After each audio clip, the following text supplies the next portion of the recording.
Assalamualaikum warahmatullahi wabarakatuh. Bapak Ibu pengunjung rumah sakit yang kami muliakan, pada hari ini kami dari Instalasi Promosi Kesehatan Rumah Sakit akan mengadakan penyuluhan atau edukasi kepada Bapak Ibu tentang mengenal serangan jantung yang akan disampaikan oleh pemateri kita, yaitu Dr.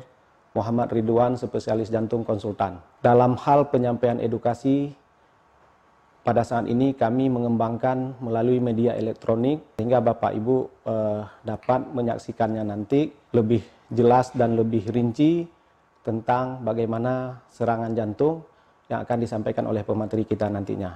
Kepada pemateri kita, Dr. Muhammad Ridwan, spesialis jantung konsultan, kami persilakan.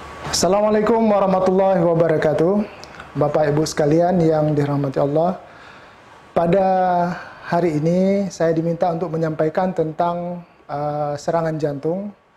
Mudah-mudahan bisa memberikan menambah pengetahuan buat kita semua.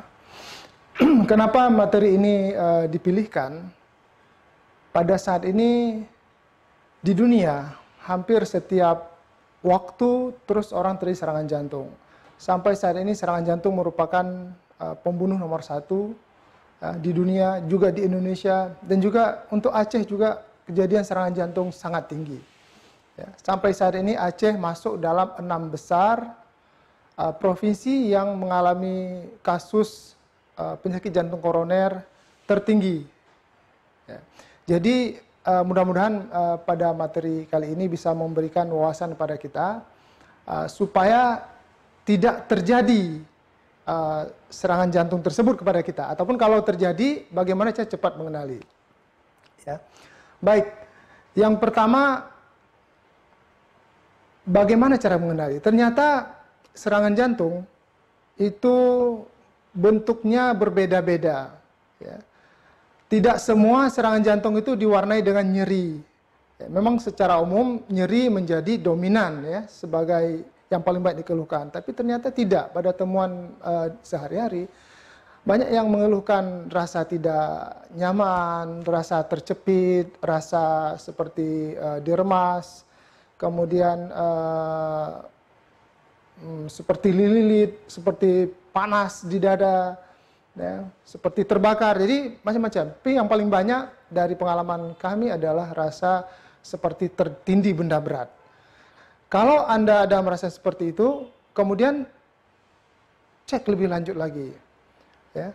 Rasa tidak nyaman di dada tersebut itu punya sifat kedua, yaitu menjalar. Menjalar ini menariknya adalah ke beberapa arah, Bapak Ibu sekalian. Banyak yang menjalarnya itu ke punggung, sehingga sering disalah artikan sebagai kelainan otot punggung. Sebagian menjalar ke arah leher sampai rahang, ya, sering disalahartikan sebagai suatu penyakit gigi. Ya, sebagian di leher seperti tercekik, sehingga sering masyarakat kita menganggapnya sebagai seperti dicekik oleh sesuatu yang tidak nampak, makhluk halus misalnya. Itu ada beberapa yang mengeluhkan. Ya. Beberapa rasa tidak nyaman itu justru turun ke bawah, ke arah ulu hati. Ya, ini juga banyak sekali. Jadi orang merasa enteng hanya dengan menganggap sebagai suatu gangguan lambung, padahal belum tentu. Ya. Kemudian yang lainnya menjalar ke samping. Ke sampingnya itu paling banyak adalah ke lengan, ya, dari leher ke lengan kiri. Jadi ini juga menjadi suatu catatan, ya, bahwa jangan hanya dianggap sebagai suatu gangguan saraf di lengan. Ya. Kemudian setelah sifat menjalar, ada yang ketiga, sifatnya adalah gejala tambahan. Gejala tambahan yang terjadi pada saat rasa tidak enak tersebut adalah yang paling banyak berkeringat. Ya, pada kondisi yang nyeri hebat, berkeringat itu bisa sampai basah bajunya. Ya, bisa seperti baru mandi. Jadi kalau ada seperti itu, maka itu ingatlah mungkin sedang suatu nyeri yang hebat. Kemudian gejala lainnya adalah bisa berdebar, lemas, bahkan ada yang sampai mencret. Ya. Nah, kalau itu menyertai, itu semakin mengeluarkan suatu serangan jantung. Kemudian yang perlu diingat adalah durasinya. Semakin lama nyerinya itu tidak hilang-hilang, maka itu semakin berat kondisinya. Ya. Yang masalahnya adalah masyarakat kita punya suatu asumsi setiap rasa nggak enak di badannya yang dia nggak bisa jelaskan, ini sebagai suatu masuk angin. Nah, keluhan ini menyebabkan masyarakat kita mencari pertolongannya dengan menggunakan obat-obat masuk angin, sehingga yang dibeli sering kerokan, ya, minyak gosok dan sebagainya. Dan ini sebenarnya kita harus bisa waspada, ya, jangan terlalu lama menghabiskan waktu ke sana, haruslah lebih cepat segera cek ke rumah sakit. Kemudian ciri lagi yang sebenarnya di awal ini adalah nyeri dadanya itu sifatnya dia tidak bisa diraba, tidak bisa ditunjuk. Ya, jadi karena dia berada di dalam tulang dada. Ya, jadi kalau misalnya justru bisa diraba, itu mungkin lebih kecil kemungkinan bukan serangan jantung. Ya.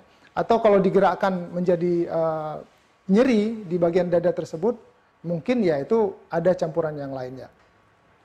Baik Bapak Ibu sekalian, setelah kita tahu gejala dan tandanya, kenapa itu bisa terjadi? Ya. Gejala tersebut adalah sebagai satu tanda dari tubuh kita akibat adanya penyempitan pembuluh darah yang memberi makan jantung.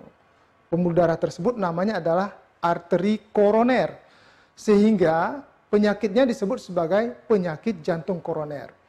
Penyakit jantung koroner secara umum ada yang stabil, yang artinya dia munculnya hanya pada saat yang kerja berat saja, terus kemudian hilang. Ada yang tidak stabil. Yang dimaksud dengan serangan jantung ini adalah penyakit jantung koroner yang tidak stabil. Yang tidak stabil ini sangat berbahaya karena bisa mengakibatkan kematian mendadak.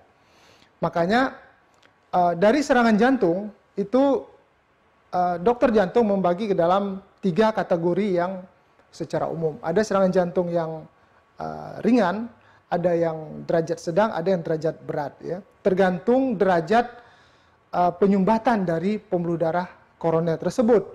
Ya. Pada kasus yang penyumbatan total, ya, itu sering sekali hanya 50% pasien yang mengalami serangan yang sampai ke rumah sakit. Kenapa demikian? Karena salah satunya adalah terlambat mengenali. Bahkan yang sampai ke rumah sakit, dari 50% yang sampai ke rumah sakit, itu bisa-bisa setengahnya saja yang selamat kita tolong, karena begitu parahnya kondisinya. Dalam hal ini, waktu sangatlah penting.